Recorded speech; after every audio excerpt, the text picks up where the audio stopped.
Hello friends, how are you? I hope you all are doing well. Welcome back to my new study routine.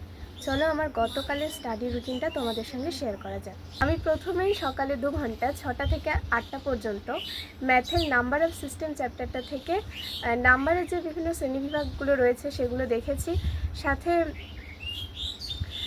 সিম্পলিফিকেশনের concept কয়েকটা, তারপর divisibility rules, ম্যাথের যে average চ্যাপ্টারটা রয়েছে সেখান থেকেও কিছু কনসেপ্ট দেখেছি, আর কয়েকটা ম্যাথ সলভ করেছি সকালে 2 ঘন্টা। এরপর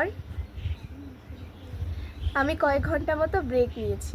তারপর বিকেলবেলা আমি ব্ল্যাক বুক থেকে one word substitute, synonym, antonym, idioms এগুলো রিভিশন করেছি।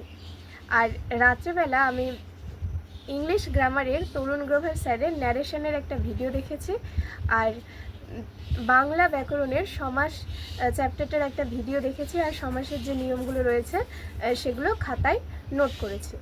তো এটাই ছিল আমার গতকালের স্টাডি রুটিন। আজকের জন্য এতটুকুই। তোমাদের যদি ভিডিওটা ভালো লাগে অবশ্যই একটা লাইক করে দিও, চ্যানেলটাকে সাবস্ক্রাইব করে আমার পাশে থেকো। আবার দেখা হচ্ছে নেক্সট ভিডিওয়।